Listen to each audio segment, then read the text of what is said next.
Back to KMS channel student, this is Ankit Mishra. Students, in 4 part globalization and Indian economics, I will explain you today the new topic that is SAES. What is SAES students? Students, जैसा कि आपने बहुत सारी videos देखे होंगे globalisation and Indian economics पे, लेकिन आपको ये टॉपिक सेज जल्दी देखने को नहीं मिलेगा। ठीक है बच्चों, तो बताना चाहूंगा ये जो टॉपिक है says, what the meaning of says, special economic Jones. ठीक है, स्पेशल इकोनॉमिक जोन्स जो हमारा है इसे सेटअप किया गया है सेंट्रल गवर्नमेंट के द्वारा, और इसलिए इसका सेटअप किया गया है ताकि इंडिया जो है वो फॉरेन कंपनीज को अपने तरफ अट्रैक्ट कर सके। इसका मात्र एक यही मोटो है, इसका एकमात्र यही एम है, उद्देश्य है कि ज्यादा से ज्यादा जो हमारे फॉरेन इन्वेस्टमेंटर्स हैं, जो फॉरेन कंपनीज हैं, कॉर्पोरेशंस हैं, वो भारत की ओर ज्यादा से ज्यादा अट्रैक्ट हों। इसलिए सेंट्रल गवर्नमेंट ने बहुत सारे स्पेशल इकोनॉमिक जोन्स को स्टेब्लिश किया हुआ है।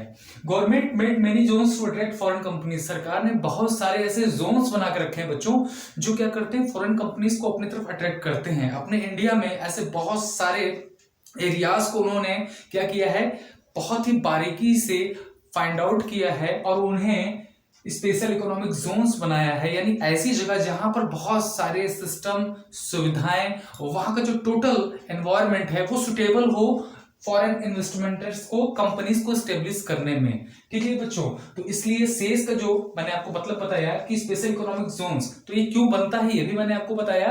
ये इसीलिए बनाया जाता है सेंट्रल गवर्नमेंट के द्वारा ताकि फॉरेन कंपनीज ज्यादा से ज्यादा अट्रैक्ट हो सकें।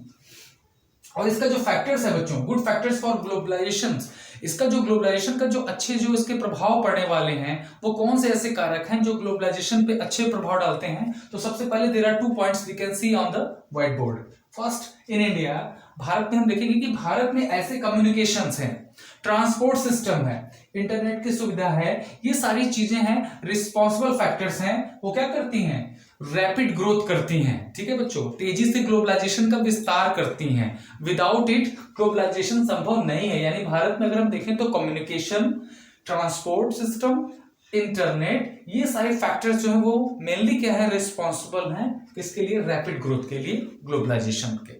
सेकंड पॉइंट में बच्चों बताऊंगा, ड्यूरिंग 1990, ठीक है, 1990 के दौरान जो भारत की जो सरकार थी, उन्होंने सोचा, उन्होंने महसूस किया कि यदि जो फॉरेन इन्वेस्टमेंटर्स हैं अगर वो भारत में आते हैं, विजिट करते हैं इंडिया में, यहां पर वो आना शुरू कर देते हैं, तो क्या होगा, Indian trade and economics will be improve. तो इससे भारतीय जो व्यापार है, जो बाजार है, जो मार्केट है, और जो भारत की इकोनॉमिकल जो स्ट्रक्चर है ना, उसमें काफी क्या आएगा, हाइट आएगी, उसको काफी ज्यादा क्या मिलेगा, पावर बूस्टअप मिलेगा। जिसकी वजह से 1990 के दौरान से ही भारतीय सरकारों ने क्या शुरू कर दिया, भारतीय सरकारों ने शुरू कर दिया, यानी जितनी भी सरकारें आई, मतलब उसके बाद जो भी गवर्नमेंट आई, सरकारों का मतलब ये नहीं कि कोई एक गवर्नमेंट, यानी जिसके पास जितनी भी गवर्नमेंट आई, चाहे जिस पॉलिटिकल पार्टी की हो, उनका बस एक ही मोटो था, एक ही उद्देश्य था कि भारत की इकोनॉमिकल कंडीशन को बेटर बनाना, भारत के ट्रेड को बेटर बनाना, भारत के मार्केट को सुपर मार्केट बनाना, ताकि जितने भी फॉरेन कॉर्पोरेशन है, कंपनीज है, वो यहां पर आए। भारत एक ट्रेड का हब बन चुका है आज के समय में बच्चों। पहली जो है पसंद होती है, भारत किसी भी कंट्री के लिए इंडिया को चूज करता है, क्योंकि भारत एक ट्रेड हब हो गया है, एक सुपर मार्केट हो गया है। तो ड्यूरिंग 1990 के दौरान जो भारतीय सरकार थी, उन्होंने सोचा, महसूस किया उस समय कि यदि फॉरेन कंपनीज, फॉरेन कॉर्पोरेशन या इन्वेस्टमेंटर्स विजिट इन इंडिया, अगर भारत आते हैं, तो no doubt Indian trade and economic will be improve. भारतीय जो व्यापार है, बाजार है, और इकोनॉमिकल जो कंडीशन है वो ज्यादा अच्छी होगी, मच बेटर हो जाएगी, पहले से और ज्यादा अच्छा। That is why we should avoid trade barriers. तो बच्चों फाइनली कह रहा है, इसीलिए हमें ट्रेड बैरियर्स को क्या करना चाहिए, अवॉइड करना चाहिए, इससे दूर रहना चाहिए। यानी ट्रेड बैरियर्स बहुत अच्छी चीज नहीं है, जो व्यापार को एक तरह से बाउंड करती है, उसको बाधित करती है। तो व्यापार हमेशा कैसा होना चाहिए, लिबर्टी के साथ होना चाहिए, फ्रीडम के साथ होना चाहिए, ताकि